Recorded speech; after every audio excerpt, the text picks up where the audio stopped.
ரிஷபராசி என்பர்களுக்கு இந்த வாரத்தில் நல்ல ஒரு விஷயம் நடக்கப் போகிறது. நீங்கள் ரொம்ப நாளாக எதிர்பார்த்துட்டு இருந்த திருமணத்திற்கு வரன் கிடைக்கிறது. மணமானவர்களுக்கு புத்திர பெயர் கிடைக்கிறது. ஒரு வீடு வாங்கணும்னு சொன்னால் அது வாங்கிறதுக்கான வாய்ப்பு, லோன் சேங்ஷன் ஆகிறது. பிடிச்ச மாதிரி ஒரு வீடு அமையிறது. வீடு கட்டணும்னு சொல்லும்போது அதற்கு அப்ரூவல் கிடைக்கிறது, அதற்கு நல்ல என்ஜினியர் உங்களுக்கு கிடைக்கிறது அப்படின்ற விஷயங்கள்லாம் இந்த வாரத்தில் நடக்கும். வெளிநாடு போகிறதுக்கான முயற்சி செய்து கொண்டு இருக்கக்கூடியவர்களுக்கு அதுவும் கூட இந்த வாரத்தில் கைகூடும். ராசியாதிபதி சுக்கிரன் இந்த வாரம் தொடங்கும் போது 2ஆம் இடத்துல நட்பு கிரகத்தினுடைய அந்த புதனோட சேர்ந்து இருக்கார். அப்புறம் அவர் 3ஆம் இடத்திற்கு வரார்.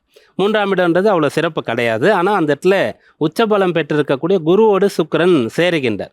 அதனால் நல்ல விஷயங்களை செய்யறதுக்கான முயற்சி பலிதமாகும். 3ஆம் இடம் தைரியஸ்தானம், முயற்சி ஸ்தானம். அந்த இடத்திற்கு ராசியாதிபதி குரு போகும்போது, ராசியாதிபதி சுக்கிரன் போகும்போது அங்கே ஆல்ரெடி குரு இருக்கிறதுனால அந்த சேர்க்கை, நல்லவருடைய ஒரு சுபருடைய சேர்க்கை, 2 சுபர்கள் சேர்ந்து ஒரு இடத்துல இருக்காங்க அப்படின்றதுனால உங்களுடைய முயற்சி பலிதமாகும்.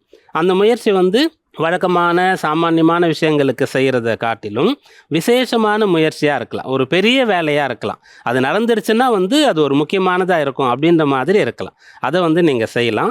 குரு சுக்கிரன் 2 பேரும் சேர்ந்து பலன்களை கொடுப்பாங்களா, 2 பேரும் பகை கிரகங்கள் ஆயிற்றேன்னு உங்களுக்கு கொஞ்சம் சந்தேகம் இருந்ததுன்னா, உங்களுடைய சகோதரர்கள் சம்பந்தமாக அவங்களுக்கு நல்லது நடக்கிறதுக்கு, அவங்களுக்கு ஸ்கூலில் காலேஜில் அனுமதி கிடைக்கிறதுக்கு, அவங்களுடைய திருமண விஷயம், அவங்களுக்கான பிஸ்னஸ், இதில் நீங்கள் இன்வால்மெண்ட் இருந்தால் கூட, உங்களுடைய இன்வால்மெண்ட் இருந்தால் கூட அதுவும் கூட கைகூடும். அப்போ உங்களுக்கும் நன்றாக இருக்கிறது. குடும்ப நபர்கள், குறிப்பாக சகோதரர்களுக்கும் உங்களால், ரிஷபராசி என்பர்களால் இந்த வாரத்தில் நன்மை நடக்கப் போகிறது.